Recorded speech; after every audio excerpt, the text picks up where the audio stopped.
Hello everyone, my name is Hisham. I'm the owner of Clemson Aeronautics, and at Clemson Aeronautics we build riveting and dimpling systems, and we're building an RV-14A to demonstrate our tools. This is actually, I already finished taking the videos for today, and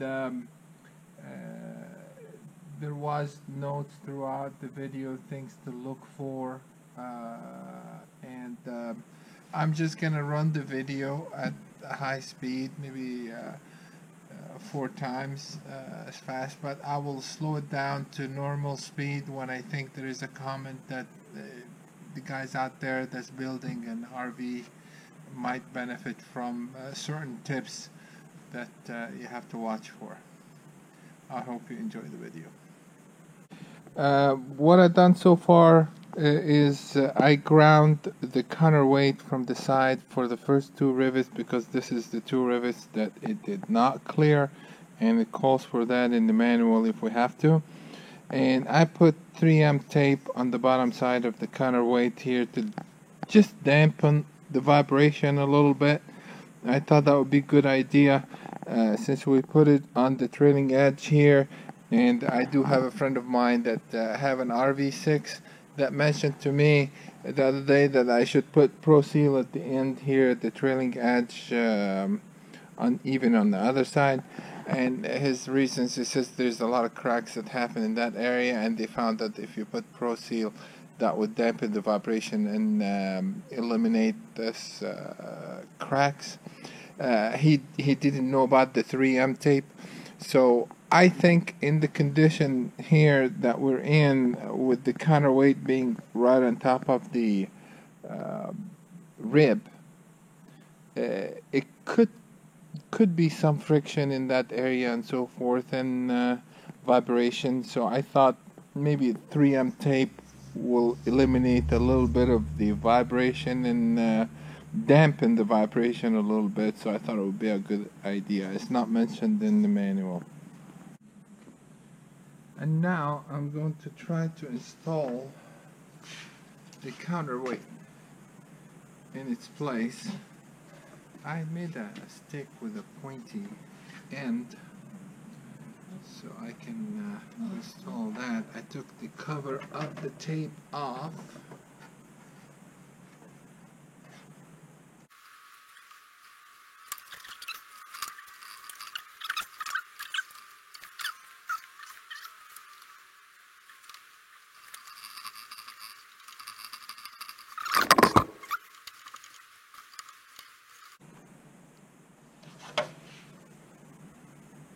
Yeah, it's nice and secure now, and it's not only that, it does have the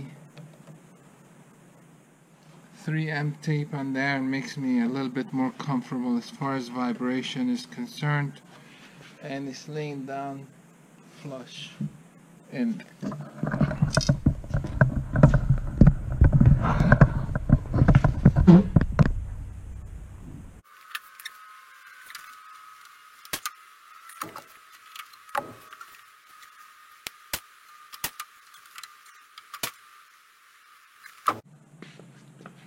well, I'm tired of flipping over the rudder upside down, so I'm gonna try and rivet it that way. Let's start in the middle.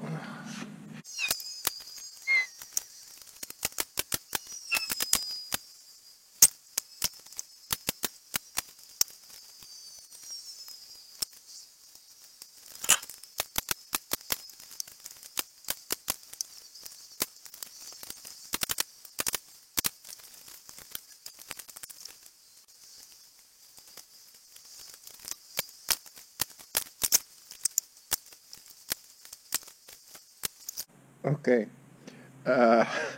this is an important note. Kind of scared myself here. The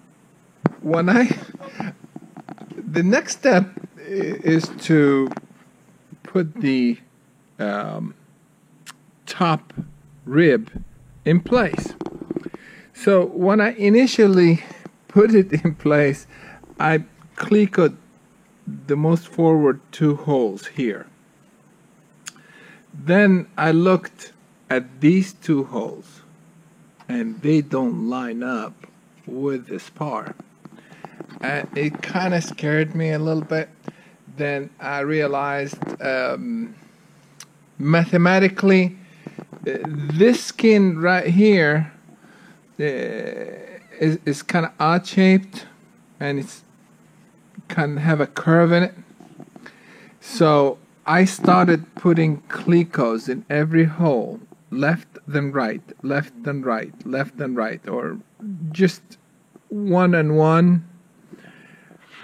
And by the time I got here, these 2 holes lined up with the spar. So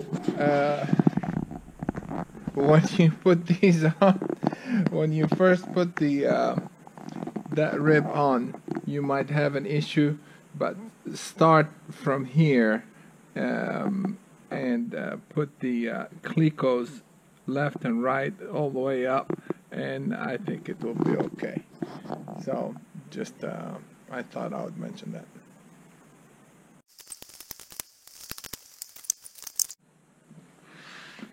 Something that we used to do in school, we used to put tape on the tool itself instead on the part that we are riveting. Kind of helps with the finish.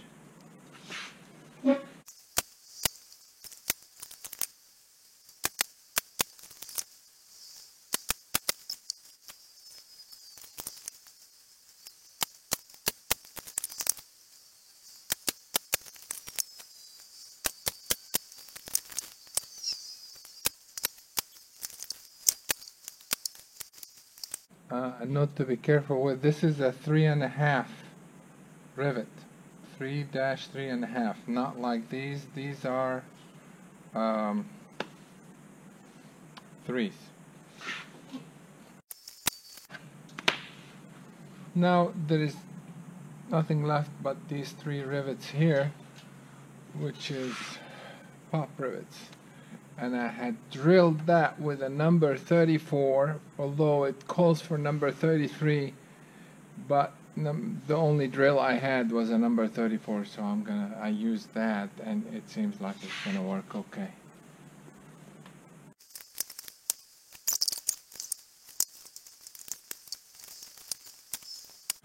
Okay, the reason I've done this is because the head wanted to pop up because they are so close to each other, so you have to be careful with that.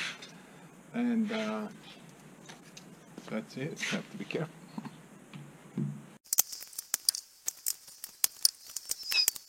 Well folks, I think that pop rivets over here worked out really good.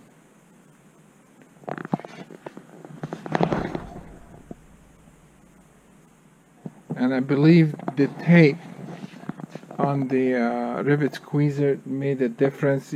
Can you see a ring right here? I don't know if you guys can see it. So when I put the tape in there, I quit doing that in the other 5. So I think it worked out okay. Finished riveting all the top rib, and now the only thing left is to do the trailing edge, and the forward edge we have to fold it where this 2 sides meet, and it requires a certain technique. I have to think about it. So this is it for today. Thank you very much for watching, and we'll see you next time.